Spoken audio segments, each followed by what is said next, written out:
Good evening and welcome to Perspective.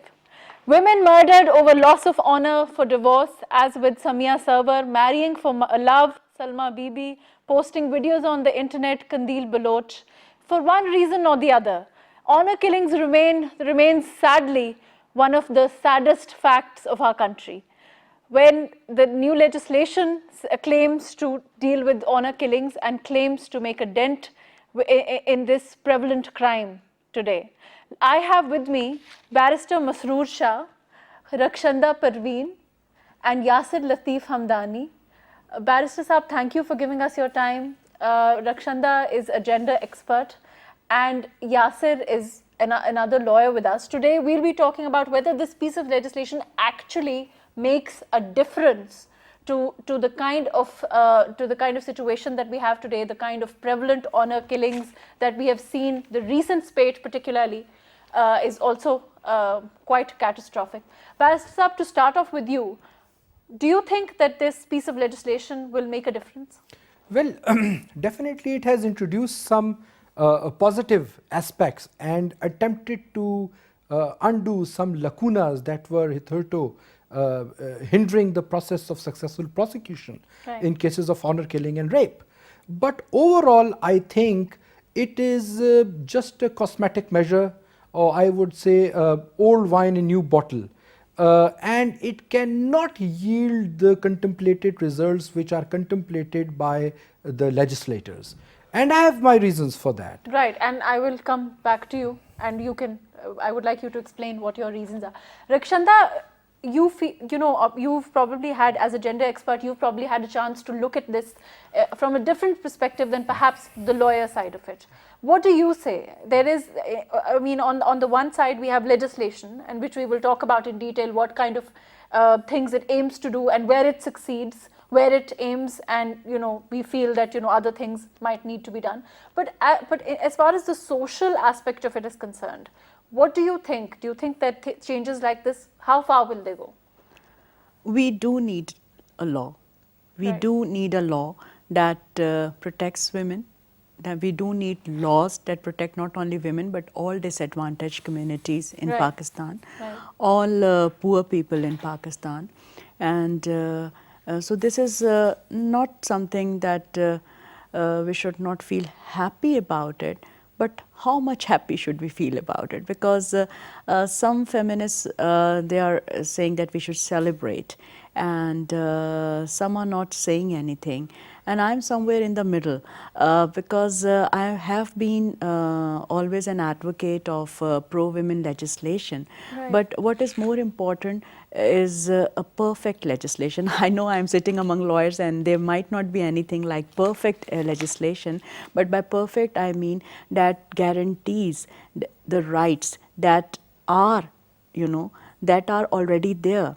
As lawyers and as as citizens of Pakistan, we know that we are born free. We have all the rights with us. So why should we wait for a particular law to dream, to remain alive, to not to get murdered? And if something happens, a crime happens, that must be seen as crime. So when you say a law against honor killing, there's no honor in honor killing. It's plain and simple. It's violence. So why don't we say that a law has been passed against one manifestation of violence against women and girls, mostly women and girls, because under this particular label, boys and men, they are also victims sometimes. Right, And so first of all, I'm not happy with the nomenclature. I'm not happy with the details, which I'm sure Barrister Masroor Shah Let me come would back to you reflect on that. it. Yeah.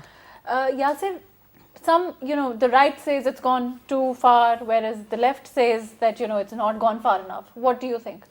Well, I think the issue with the law is it has brought something, there are changes which I would imagine are positive. For example, by bringing the idea of honor killing into the broader definition of fasad fil arz, and thereby making it a crime against the state, Right. that is certainly a very positive thing. However, in my opinion, it does not go far enough, and it's not about being on the right or the left, but we have to look at whether the law will do what it is intended to do. So, for example, now by introducing honor killing, but Right. not putting a rebuttable presumption on whether if a male member of a family kills a female member of the family, and there should be a rebuttable presumption that should say that this was done on the pretext of honor. But That has Yasir, not been done. For that rebuttable presumption, and I will take Barrister Saab's opinion on this also, that for that rebuttable presumption to act, isn't that largely, haven't they left it to precedent? And the precedent will likely favor that it will come into that umbrella of being a rebuttable presumption, although it doesn't say so. Well, certainly, I think that is one of the hopes that one has with the judiciary actually coming and smoothing the jagged edges of the law, as it were. However, in my opinion, when you look at the law and the way it's worded, for example, even with the fasad fil arz, which is the crime against the state, as a result, that has been the punishment for that has been made discretionary. So that is a huge problem. Now, I think the real issue, and this is the issue that we've been trying to avoid, the elephant in the room, as it were, is the fact that murder is compoundable as an offence in Pakistan. Now, this idea that murder is compoundable was put in there on the pretext of religious laws or Islamic laws. But I think the way Qisas and Diyat ordinance had been brought in initially under General Ziaul Haq's government was a pure misreading of Islamic jurisprudence. I think Islam does not at any point say that the state cannot undertake an ijtihad, or the parliament cannot undertake an ijtihad and decide that it is one of the heirs of the citizen, so because a citizen in a modern nation state is related not just to his family but has a relationship with the state, so the state should be considered an heir.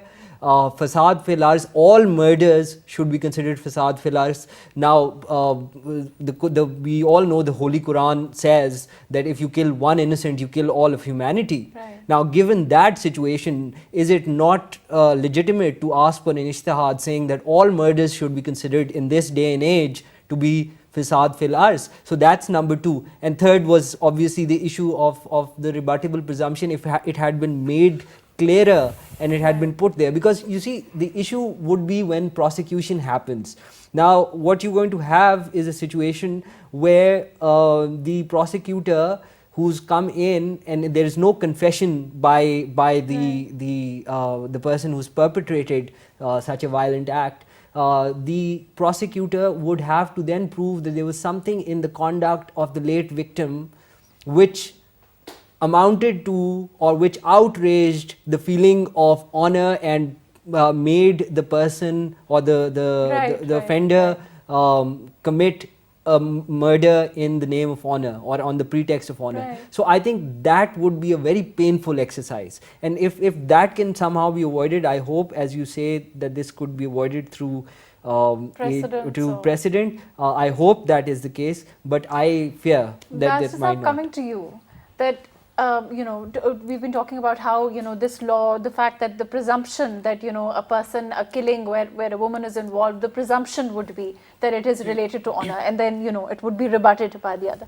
Yasir feels that it would be a painful exercise, but don't you feel that, you know, for this, I mean, it should be okay that, you know, for this to act as part of precedent? If not okay, then maybe this is another way of dealing with what is a sensitive subject, what would have been perhaps, you know, difficult. You see, the reason why I termed this new law as a mere cosmetic measure aimed at creating a facade over the tarnished face of women's rights in Pakistan is for some technical reasons.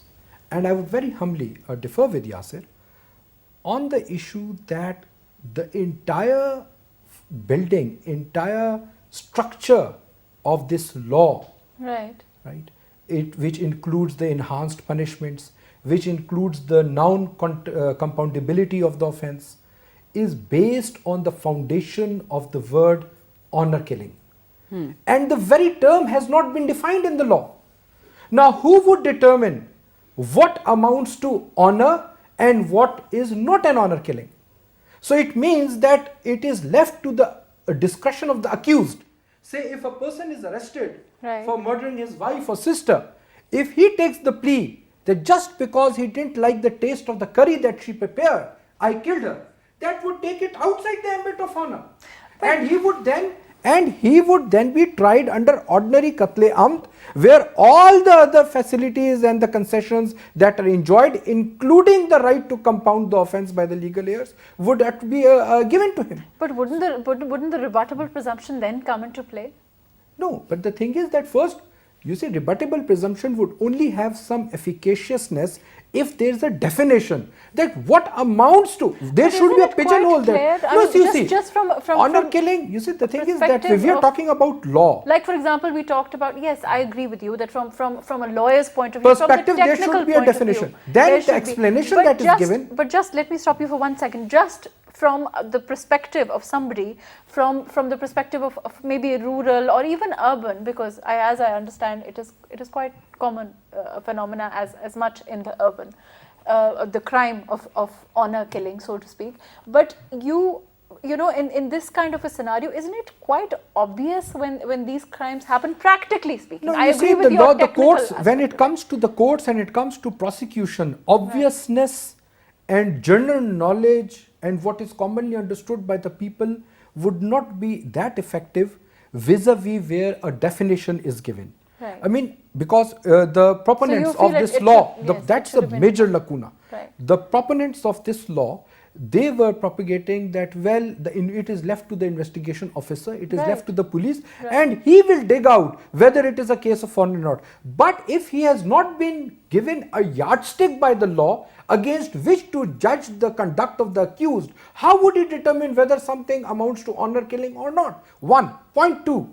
Second point is that apparently a very good step is taken that a time period has been enunciated in the law for conclusion of trials of rape. Right. Now, if the past is of any guide, our statute book is replete with such enunciations. The National Accountability Bureau law is there, whereby a specific time period is enunciated for conclusion of trials by the NAB court. The Muslim Family Law Ordinance, the judicial policy has enunciated time frame. Believe me, I am in practice for the last 15 years and I have not seen a single trial been concluded, what to talk of that particular time frame, even double the time frame. But so that there are reasons. If you want to conclude, if you want to ensure speedy justice, there are other factors which play a pivotal role in that. The burden on the courts. I mean, if a trial judge is faced with 300 odd cases in a day, I mean, it will be very difficult for him to even exhaust the cause list, what to talk of doing justice in each case. Right. Barrister Sahab, that is, you know, that's very relevant, of course, the kind of, you know, the fact that our justice system is overloaded, the fact that, you know, we are... So those measures have to be... And then one more thing. But that is perhaps, I'll come back to you, but that's perhaps, when you're talking about that, you're perhaps talking about an overhaul of our whole, you know, legal system. So that is why I call it a cosmetic measure. What's the point of writing down and enunciating a time frame which you know would not work? And we have seen in so many cases. I'm giving you the example of National Accountability Ordinance, that the trial do not get concluded. And one more thing, just one more thing. This time it is said that a strict punishment has been enunciated for police officers who do wrong investigation or hamper the investigation. Isn't the Police Order 2002 also there, the punishment is enunciated therein? There's a punishment, very categoric, that whoever commits a faulty investigation is liable to imprisonment, and there the punishment is much higher than what is prescribed here. But tell me, how many prosecutions, how many successful prosecutions of the police officers have been conducted? None. Right. Rakshanda, coming to you, what Barrister Saab is perhaps talking about the practical side, the implementation side of law. When we talk about the fact that, the law was promulgated, maybe it wouldn't be fair to say, and I'll take Yasir's take on this also, it perhaps wouldn't be fair to say that, it is not, the promulgation of this law itself is not to blame for the fact that, there are other issues within our legal system, there are other issues that we face as an underdeveloped nation, and also, the fact that, we live in a patriarchal society, among other things. But practically speaking, from your point of view as a gender expert, what do you think will happen in this kind of scenario? Do you think it will make a difference to the investigating officer, to the fact that there is now a 90-day period? A very short answer to this long question is maybe not. And let me explain why.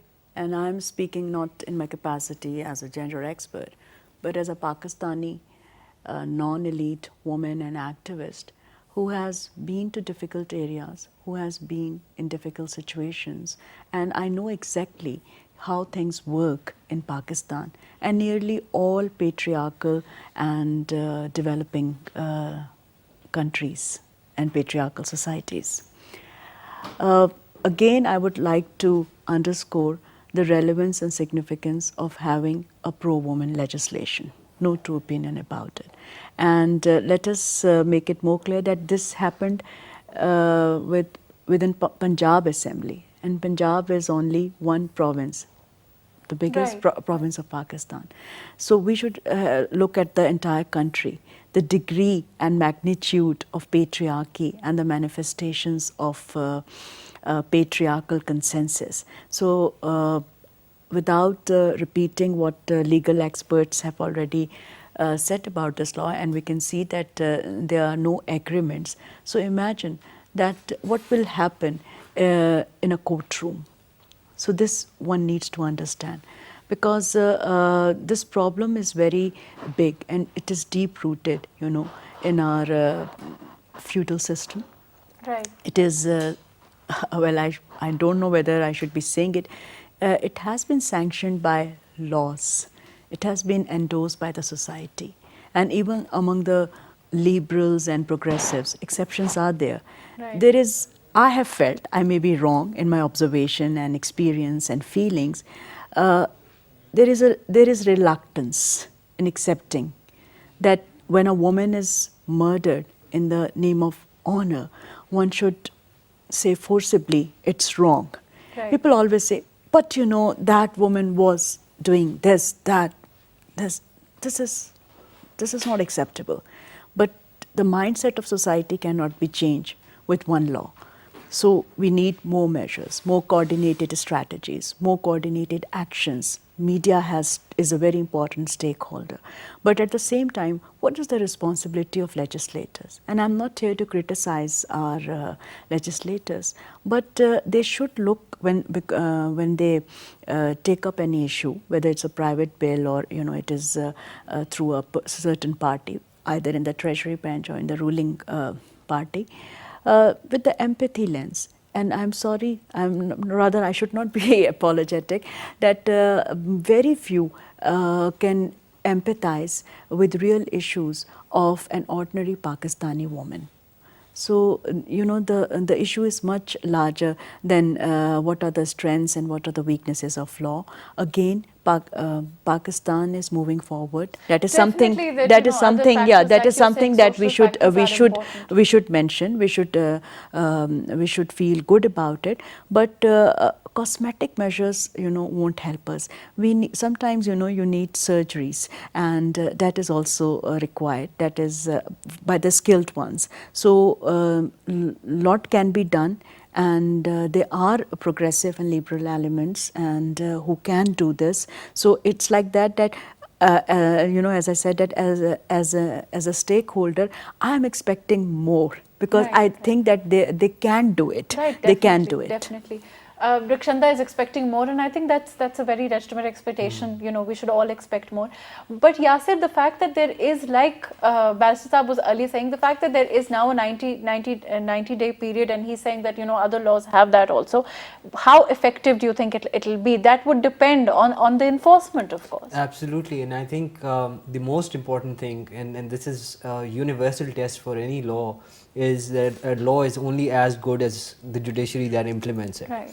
So what you have is a situation where you're going to have judges who are gender sensitive, who are properly trained, and who do come up with these the device of the rebuttable presumption, for example, which I hope Right. comes in through precedent. So Right. I think a lot of it is going to be determined by the fact that you're going to have judges who are going to be sitting in judgment on this law, and that remains to be seen.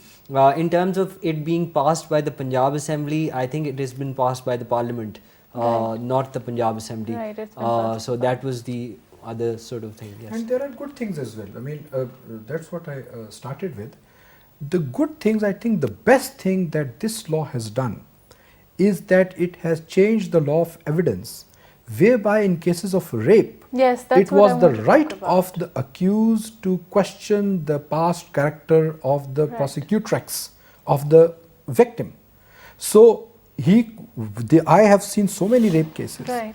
where actually a woman is raped by the accused on the scene of the crime, and then the second rape, second assault is done in the witness box, and it is a horrific experience. It is a yes. horrific experience. This is one aspect. The women have been saved from that second ordeal. One. Second, there is a second aspect which we are not really appreciating, which is a very good thing, that by making this amendment, now even the offense or the rape of the sex workers Right. can also be successfully prosecuted. Because previously, as the law it was, if the accused could show that the woman is of easy virtue or was a sex worker, then he could get some sort of leniency from the law. So now I think that door has been closed, which is a very, very positive But step. and Barrister Saab, this, just for information, this remains relevant in all over the world, right? When we're talking about rape cases in other parts of the world and other laws and other jurisprudence,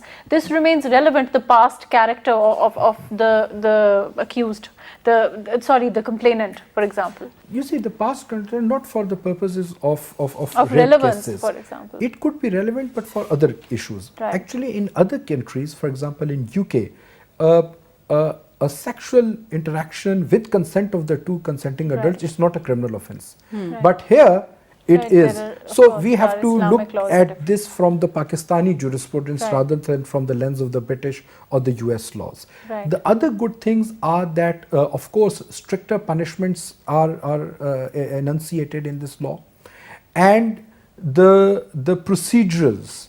I think that would also, again, if they are properly implemented. Because that one of the main issues that you know, somebody who is, you know, somebody who's gone through, who's been raped, or who's been Been killed, assaulted, yes. assaulted, is really about the process. That itself deters the person from approaching it, You and see, and the that would procedure. this would really, When I right, use the word right. procedure, basically the police officer, investigation officer would now, if the woman is stressed, and of course every woman who undergoes Right. this ordeal would be stressed. Right. So now her statement under 161 CRPC could be recorded at her home in the presence of a police officer or a female relative. So Right. that is a good step now. So that whole you know, the Whole fact about context, whole Thana, perspective, they're whole- going into the police station Yes. and they're being further assault just or like further. the name of your program, the whole perspective has been changed. Right. Here, I mean, if you look at it from one angle, instead of the victim running to the police station,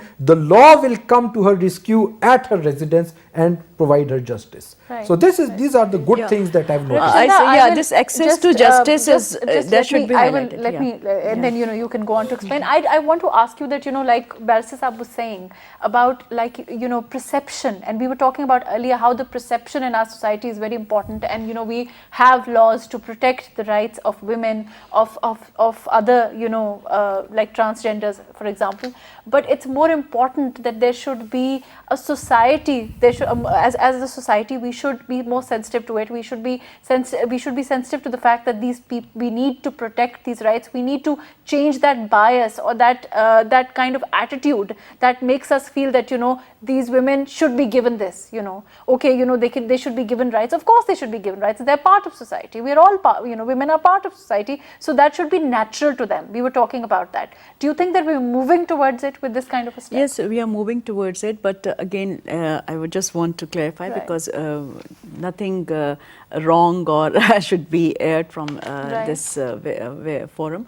Right. Yasir, thank you for you know, clarifying that that law. It has been yeah, passed, from yes, from the National Assembly and Senate, and both houses have passed it. But it was originally, you know, presented as a private bill by a member from Punjab, Yes, Sukhra yes, Imam's bill. yes. So what I was trying to say, that Pakistan, like most of the countries, is not homogeneous. I don't know if any country is homogeneous in world, and we are very multicultural. And after 18th Amendment, all provincial assemblies, you know, they are autonomous. Right. So what happens in Balochistan? Then Balochistan's legislators have to decide according to their own cultural and social realities. But Right. again, my actually difficulty remains as an activist and as a human rights and women rights defender, that how long we would continue to use culture to victimize women, to victimize those who are disadvantaged. And what is stopping, you know, the brilliant minds in our country who are sitting in the corridors of power and decision making to come up with a legislation that ensures speedy justice, gender responsive justice. This is also very important, because as it is said that mostly courts, you know, they give decisions which is based on evidence. Do they really give justice? Because it becomes a relative thing. And the pain and the process, the ordeal is so much that most of the women decide not to go to the court. It is such a big decision going to the court. Forget that whether court is going to decide in their favor or not. Right, So right. these are, you know, are very issues important issues, and I think it is again the duty of the legislators, and it's a matter of governance, that they should look into this. And as we have seen, that some progress has been made, that okay, the woman can record, you know, without going to the police station, right, among because other Thana things. culture, it is improving. Now we have lady complaint units in many Thanas, but it needs to further improvement. Right, But of course. again, we need more empathy, and especially, you know, when it comes to younger girls, because we are not discussing different age groups. And I know that now the law says that a woman's character won't be judged, but still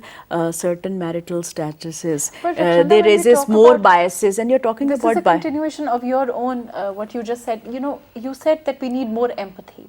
But when we talk about legislation, for example, that I don't think that can come from any piece of legislation. You know, you probably know best, but how do you think that we as a society can become, you know, more sensitive to this? I don't think any It piece is there. of It is legislation there. can take- Just now, Barrister Sahab has said that somebody somewhere decided that somebody and that group of people must be empathetic. That how difficult it is for a woman to go to the Right, police right. station Such and measures. record. Yeah, or when a woman police officer or official is present, then it gives more courage, more comfort, provided she is also trained, by the way, because not necessarily all women are gender sensitive. This is also because when we see, oh, they are males and they are anti-women or they are perpetrators, well, that is a common perception. But allow me to say that it is not necessary that all women who are in bureaucracy, who are in police, or who are in legislation processes, they may not necessarily be gender sensitive, because it requires, again, empathy. Empathy cannot be instructed, but there are certain tools it can be transferred. At the end of the day, what we want to achieve, we want that there should be no crimes, or at least decrease in the crimes against women. There should be more criminalization, there should be prosecution, women should get justice, and violence should be seen as violence. No matter who is targeted. Not as a matter of honor. Exactly, exactly. Yasir, when Rakshanda says that, there should be speedy justice, with regard to this law, with regard to a bill or any law against honor killing, for example, or any other crime, what more can a piece of legislation do? I'm asking this, as a lawyer, what more can a piece of legislation do but specify a certain time limit? And, the rest is obviously, it's about implementation, is it not? Exactly. It's entirely about implementation. It is about having the right prosecutors. It is about having the judges who are suitably educated or made gender sensitive or sensitive about the issues that they're dealing with. In terms of so we are actually talking about two laws now. We're talking about both the honor killing and the rape one, which was passed simultaneously. In terms of the honor killing law, the best thing that has come out of it, and which I am very pleased about, is the fact that now a murderer would think many times before claiming with impunity that he's done something on the pretext of honor. Now that is itself a huge positive, because what you have is the ugliness of a society where the motive is itself saying that, that they did it because where you get going out there, you're beating your chest and saying, I did this in the name of honor.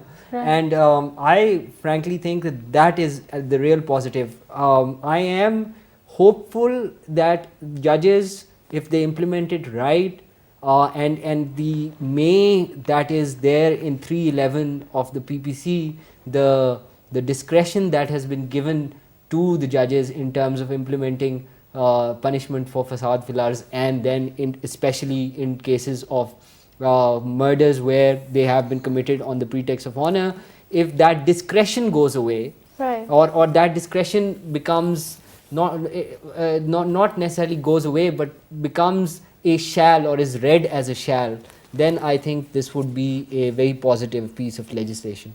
Right. Barrister, specifically to the fact, because this is very, this is extremely important as far as crimes related to dishonor or honor, whatever we would call them, is concerned, where, or rape also, when they're saying that DNA is compulsory, and that is within the 90, it has to be done within the 90-day period, I think, that you have to make sure that the DNA is collected. The trial is to be collected in 90 days. I think it's a couple of hours. So that time in itself, isn't it very important? Because in a lot of cases like this, it's delayed and then it's not possible. What used to happen was that DNA was not a requirement of law. So in rape cases, what we used to do is to make an application to the court, seeking a direction to the police to get the DNA test conducted. And that was a time-consuming exercise. And in that, even if after a specific number of hours, if the DNA test is conducted, its efficacy gets lost. So now it's a very good thing that the DNA test is compulsory, not only for the victim, but for the accused as well. The accused will also have to undergo the DNA test. And the good thing is that if a government doctor is, or a government hospital is not available for this test, even private medical practitioners can be engaged. Police officer can compel a private doctor in a private hospital also to get this test done. It's very important. It's a very, very important piece of evidence. And another good thing which we are missing in our discussion is the concealment of identity of the victim. Because that is, you see, the social aspect that Rakshanda was talking about. It is very difficult. It requires a lot of courage for a woman to stand up in public and say that I have been assaulted and I have been raped. So in this case, at least we are doing away with one hurdle, the social stigma that is attached to it. Because although in case of rape, I think the social stigma should be attached to the accused. to the person who commits this assault. But unfortunately, the way our society is, the woman is normally blamed for this, and there's a social stigma attached to it. So I think this law will play a very positive role in as far as removing the stigma and concealing the identity of the victim, and it will be very strongly regulated by the courts. So this is a good thing. Right. Another aspect, while we are talking about good things, I think let's focus on one more aspect. Right. You see, when I point out the technical faults, it's not that I'm blaming the parliamentarians. Their intention is good, but every law has its problems, and especially as a practitioner, I have seen these practical difficulties. Right. So it is my job to through this forum to put across the legislators to perhaps go for another amendment. I mean, and this is the starting point. Go for another amendment and try to undo the lacunas. In case of a rape committed by a police officer in charge of a police station within the precincts of the police station in which he is posted, very severe punishment, I think death sentence has been imposed. But the thing is that then the investigation would also be done by the same police. Now my question is that if the police officers in that police station who were witnessed or who were privy to the rape committed by their boss, and they did not have the courage to stop him at that time, would you expect an honest investigation by them against their boss? Or even if another SHO is transferred or another SP is transferred, they are all brethren in arms. So I propose that a JIT, a joint investigation team, is constituted, which would be manned from other law enforcement agencies, so that police is not given the entire control over investigation in such cases. So that is a step, I think, which if it is adopted would have perhaps result in some successful prosecution in this respect. But as far as in theory, in principle, yes, the person, a police officer or a doctor or an official who misuses his official authority and commits rape on the woman by virtue of that should be definitely punished with death. Right, definitely. Rakshanda, like Barrister Sahab was just talking about the fact that the law would conceal the identity of the person who's been assaulted. From your perspective, from a gender expert's perspective, of course it's a huge fact that the person, the stigma attached is one of the main reasons why people don't come forward. But other than the fact that now this law has made this huge taken this huge step forward, what other things can be done to maybe sensitize our society so that the stigma factor can if not be eliminated, at least be reduced, from your point of view? This is very good, because confidentiality has to be ensured in all such cases, in any instance of abuse. But confidentiality must not be equated as secrecy.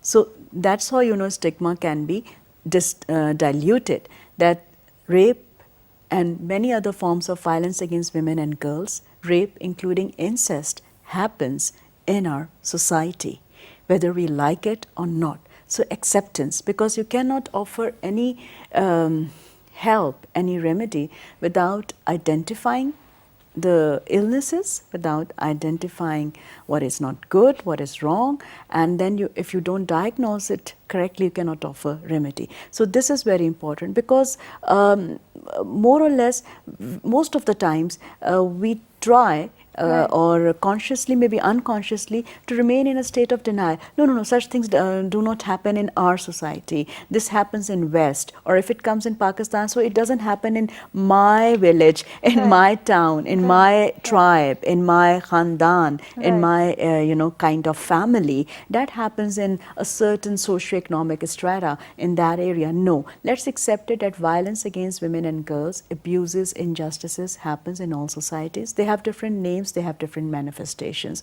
What we are saying in English as honor killing is karokari in one part of Pakistan, and kala kali in another part of Pakistan. It's crimes of passion in some other area of the of the world. But violence happens. Once we accept it that violence happens, we have to develop that attitude through media, through multi-level stakeholders engagement, through effective public policies, through effective rule of law, that there is zero tolerance to violence. period. Right, any kind of violence, of course. Yasir, the law says that, you know, if even if you do, can you explain this in more detail? Even if there is somebody, an offence has been committed, and the 25-year period is still is the minimum that a person will have to serve, even when they are. They have been forgiven. That is what the law says, if they are under the arm of honor killing, Yes, if it's okay. an honor. In terms of honor killing, yes, what the amendment to 311 of the PPC has done has said that if there was a murder committed, it shall be punished with life imprisonment, and that would amount to 25 years. That is what I'm told. But in terms of but the issue is the way it's framed. If you read 311, the discretion comes where we are talking about fasad fil ars. So the judge may punish fasad fil ars, Right. but then the shall comes in the later proviso. Now that leaves an ambiguity. But otherwise, if that is how the law is going to be interpreted, if it is going to be 25 years as life imprisonment, I Right. think that would be a very positive thing, and I hope that the judges do interpret it that way. And just on a broader sort of, you know, so a broader point, both about the honor killing law and the rape law that has been passed, perhaps we don't recognize at times the difficulty that legislators have to go through when they're trying to compromise and bring together various points of view in a society where at this time we are lacking in terms of sensitivity towards women. So as you said, the right wing has already seen it as being too far or going too far. But that is precisely the role of a legislator, is to get that compromise position. And in terms of compromise, they've done a very good job, especially on the rape law. Now, if you think about it, a few years ago, not even 2 years ago, maybe 1.5 years ago, the Council of Islamic Ideology Yes. had come out with a statement that DNA Yes. is not admissible, Right. or has no value under the Islamic law of evidence. Now they've gone and they've made DNA a compulsory part of the whole thing, Right. and that is a very positive thing, because this addresses a long-standing issue. The rapists or the alleged rapists, because the Supreme Court acquitted them in the case of Mukhtara Mai, were acquitted because there was no DNA test. Right. And right, so of course. now by making this, we are addressing a long-standing problem with the way rape is prosecuted, or the allegation of rape is prosecuted in our legal system, and that is a huge positive. And both, so the rape law is overall completely, I'm, you know, full marks to the government, full marks to the legislators in that sense. In terms of the honor killing law, it may not be perfect at this time. We can always have amendments later, but I hope that the judges will smoothen the jagged edges, as it Right, were. and which is natural that, you know, whenever a new piece of legislation comes, Barrister Sahab, you know, we have to see with the way the jurisprudence has developed. It will make it clearer about how, you know, once it's enforced, that what exactly the ambit of the law is. Isn't that true? You know what I am worried about, not about the lacunas that are left in this legislation. I am worried about the situation where this law also does not meet the fate of Punjab Women Protection Act, because the religious political parties have already, even while this law was being passed, Right. some hue and cry was made. So let's hope that the government implements it now that this law, these amendments are on our statute book. Let's not leave everything to the judges, because judges also have to confine themselves within Right. the ambit of the law. Right. The government should, and investigation is otherwise also not the domain of the judges. So if Right. there is a faulty investigation, then even if a judge wants, there is a limitation on the extent to which he can do justice. Right. So just like Yasir has pointed out that there was faulty investigation, no DNA test, and Mukhtara Mai accusers were acquitted by the Right. Supreme Court. So let's hope that the government implements this law with full resolve and shows its zeal and gusto with which it has passed these amendments. Right, right. Let's hope so.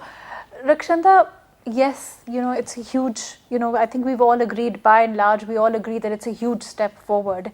The fact that, this law has come into this affair, and also the fact that it deals with issues, pertinent issues, like the fact, the identity of the person who's been assaulted, and the fact that, there is a limited period. It aims to address these issues.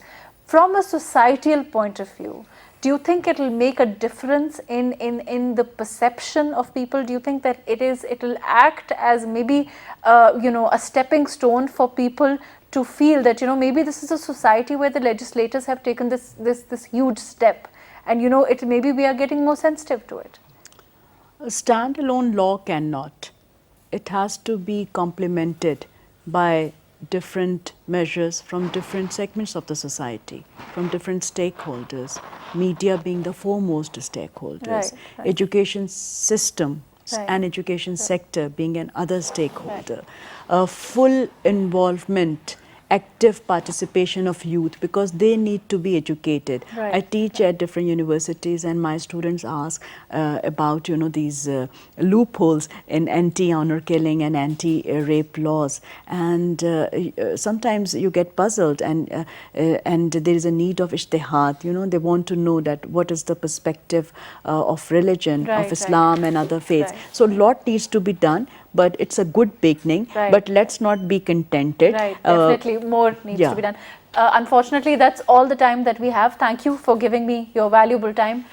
Yes, it's a fact that it is a huge step forward. Yes, I think we all agree that the law aims to address a lot of issues that have long since been issues as far as honor killings are concerned, as far as rape is concerned, but really we all need to do more, and I think that as a society we need to be more sensitive to issues like honor killings, and we certainly hope that this will continue, and we will continue to make more and more progress in this direction. Thank you so much for joining me today on Perspective.